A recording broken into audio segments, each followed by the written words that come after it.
사건이 수면 위로 올라왔습니다. 이유가 검찰이 이 남성을 살인미수로 기소해서 징역 20년을 구형했는데 법원이 1심 재판에서 12년을 선고한 거예요. 아울러 형 집행 끝나는 날로부터 20년간 위치 추적 전자장치를 부착해라라고 명령을 내렸다고 합니다. 왜 1심에서 재판이 12년으로 형량이 줄었는지가 궁금해져요. 이제 아무래도 살인 미수인 점, 뭐 여러 가지 점을 참작해서 법원에서는 좀 장량 감경을 해서 12년으로 인정한 것이 아닌가. 조금 좀 논란의 여지가 있을 것 같아요. 지금 이 영상을 제가 직접 보고 나니까 이건 정말 심각한 원한 관계가 있지 않는 한 이런 행위를 하긴 어려울 것 같아서.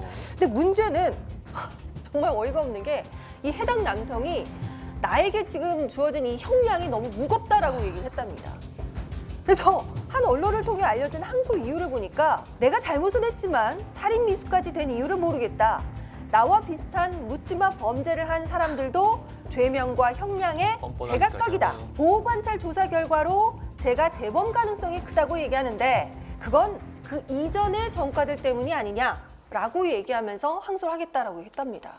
자, 사건이 발생한 후에 이 남성이 체포되기 전에 그 자신이 폭행을 저지른 장소, 관련 사건의 동향 이런 것들을 검색한 내용이 드러나기도 했다는 거거든요. 그러니까 그 검색했다는 것 자체만으로도 본인이 뭐 기억이 안 난다, 심심미약이다, 술이 취했다 뭐 이렇게 얘기하는데 앞뒤가 좀 안 맞는 얘기가 아닌가. 안 맞는 게 다 알고 있으면서 한 거죠. 뭐.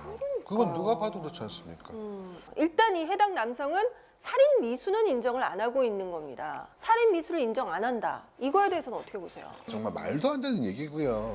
그건 누가 보더라도 목적성이 있는 정말 무방비 상태에서 머리를 크게 가격당하고 계속 짓밟혔습니다. 그런데 살인 미수가 아니라 정말 파렴치한 이런 경우를 못 봤던 것 같습니다. 오히려 이런 경우야말로 정말 우리가 속된 말로 괘씸죄라고 하잖아요. 그렇죠. 이제 이런 부분은 반영해야 된다고 그렇죠. 생각해요. 이게 옛날 시대 같으면은 그런 거짓말이 좀 통했을 수도 있을 것 같아요. 근데 지금 시대가 바뀌었잖아요.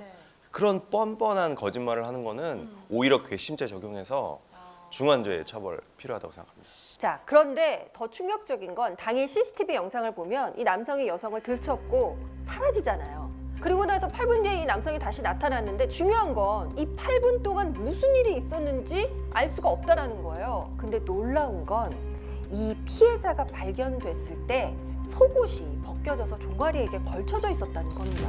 아니, 속옷이 벗겨져 있었다는 것 자체만으로도 성범죄 의심할 수 있는 거 아닙니까? 그러니까 지금 우리가 딱 알고 있는 팩트는 의식을 잃은 채로 누워 있고 속옷이 벗겨져 있었다라는 것밖에 없잖아요. 근데 어떤 사실을 그걸로 추론해 볼 수는 있겠지만 명확하지 않으면 기소할 수 없기 때문에 그래서 이제 최소한 아마 수사기관에서는 DNA 정도는 이제 검출을 시도를 해봤을 텐데 이제 그런 것들이 뭐 명확하게 확인이 안 된 상황에서는 굳이 이제 그 부분까지는 기소를 안 한 것으로 보이고요. 그리고 이제 살인 미수가 워낙 중죄다 보니까 아마도 그 부분 때문에 이 절차가 지연되는 것보다는 예, 확실한 범죄로 기소하는 것이 맞지 않을까 이런 판단도 좀 있었을 것 같습니다. DNA 같은 그런 직접 증거가 없이도 실은 영상이라든지 그 사람이 나왔던 시간이라든지 피해자가 발견된 시각이라든지 이런 부분의 어떤 정황을 통해서 어떤 성범죄의 유죄를 추정해 볼 수도 있는 것이거든요. 근데 아마 그런 부분이 조금 부족했기 때문에 아쉽게도 이 부분의 실체적 진실은